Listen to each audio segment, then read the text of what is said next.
ഇന്നായിരുന്നു IPLന്റെ ഉദ്ഘാടന മത്സരം. RCBയും CSKയുമാണ് നേർക്കുനേർ വന്നത്. ഈ ഒരു മാച്ചിന്റെ കംപ്ലീറ്റ് റിവ്യൂ ആണ് നമ്മൾ ഇന്നത്തെ വീഡിയോയിൽ നോക്കുന്നത്. ഇത്തരം IPL ന്യൂസിന് വേണ്ടി ചാനൽ മറക്കാതെ സബ്സ്ക്രൈബ് ചെയ്യൂ. ഇന്ന് ടോസ് ലഭിച്ചത് RCBക്കായിരുന്നു. അവരെ ഫസ്റ്റ് ബാറ്റിംഗ് ചെയ്തു. ഡുപ്ലസിയും കോഹ്ലിയുമാണ് ഇന്നിംഗ്സ് ഓപ്പൺ ചെയ്തത്. വളരെ നല്ല തുടക്കമായിരുന്നു RCBക്ക് ഇന്ന് ലഭിച്ചത്. ഡുപ്ലസിയും കോഹ്ലിയും കൂടി അടിച്ചു കളിച്ചു. ഓപ്പണിംഗിൽ ഡുപ്ലസി മികച്ച ബാറ്റിംഗ് ആണ് പുറത്തെടുത്തത്. ഈ സമയം കോഹ്ലി മെല്ലെ കളിച്ചു. പിന്നീട് 4-ാം ഓവറിൽ RCBയുടെ ആദ്യത്തെ വിക്കറ്റ് പോയി. പിന്നീട് വന്ന രജിത് പരിഡാർ ഡെക്കിലാണ് പുറത്തായത്. അതിനുശേഷം ഗ്ലെൻ മാക്സ്വെലും ഡെക്കിൽ പുറത്തായി. ഈ 2 വിക്കറ്റുകൾ പെട്ടെന്ന് പോയത് RCBക്ക് തിരിച്ചടിയായിരുന്നു. അതുപോലെ ഡുപ്ലസി 35 റൺസും എടുത്തു. 78 റൺസ് ആകുമ്പോഴേക്കും കാമറൺ ഗ്രീനും അവരുടെ പോയിട്ടുണ്ടായിരുന്നു. 78 റൺസിൽ 5 വിക്കറ്റ് RCBയുടെ പോയി. CSK ബോളേഴ്സ് RCBയെ ശരിക്കും വരിഞ്ഞു മുറുക്കി. CSK ബൗളർ മുസ്തഫിസുർ റഹ്മാനാണ് RCBയുടെ നടുവൊടിച്ചത്. താരം ഇന്ന് 4 വിക്കറ്റാണ് എടുത്തിട്ടുണ്ടായിരുന്നത്. പക്ഷേ കളി വിട്ടുകൊടുക്കാൻ RCB ഒരുക്കമില്ലായിരുന്നു. RCB ടീമിൽ ദിനേശ് കാർത്തികും അനുജിത് റാവത്തും അടിച്ചു കളിച്ചു.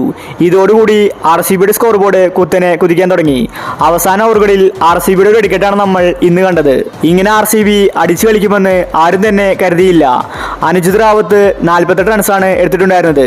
അതുപോലെ ദിനേശ് കാർത്തിക് ഔട്ടാവാതെ 38 റൺസും എടുത്തു. ഇതോടുകൂടി RCB 20 ഓവറിൽ 6 വിക്കറ്റ് നഷ്ടത്തിൽ 173 എന്ന കൂറ്റൻ ടാർഗറ്റാണെന്ന് എടുത്തിട്ടുണ്ടായിരുന്നത്. RCB അപേക്ഷിച്ചത് നല്ലൊരു ടാർഗറ്റായിരുന്നു. പിന്നീട് CSK സെക്കൻഡ് ബാറ്റിംഗിൽ ഇറങ്ങി. പുതിയൊരു ഓപ്പണിംഗ് കോംബോയാണ് CSKയ്ക്ക് വേണ്ടി ഇന്ന് കളത്തിലിറങ്ങിയത്. ഋതുരാജും രവീന്ദ്രയും ചെന്നൈക്ക് വേണ്ടി ഇന്നിംഗ്സ് ഓപ്പൺ ചെയ്തു. രണ്ടുപേരും മികച്ച കളി പുറത്തെടുത്തു. എന്നാൽ 4-ാം ഓവറിൽ ഋതുരാജ് ഔട്ടായത് CSK ടീമിന് തിരിച്ചടിയായിരുന്നു. 15 റൺസ് മാത്രമേ ഋതുരാജ് എടുത്തിട്ടുണ്ടായിരുന്നുള്ളൂ. പിന്നീട് വന്നത് അജിങ്ക്യ രഹാനെയായിരുന്നു. രഹാനെയും രവീന്ദ്രയും കൂടി CSK ടീമിനെ മുന്നോട്ട് നയിച്ചു. രവീന്ദ്ര മികച്ച ബാറ്റിംഗ് ആണെന്ന് പുറത്തെടുത്തത്. ശേഷം താരം 37 റൺസിൽ ഔട്ടായി. ശേഷം വന്നത് ഡാറി മിച്ചലായിരുന്നു.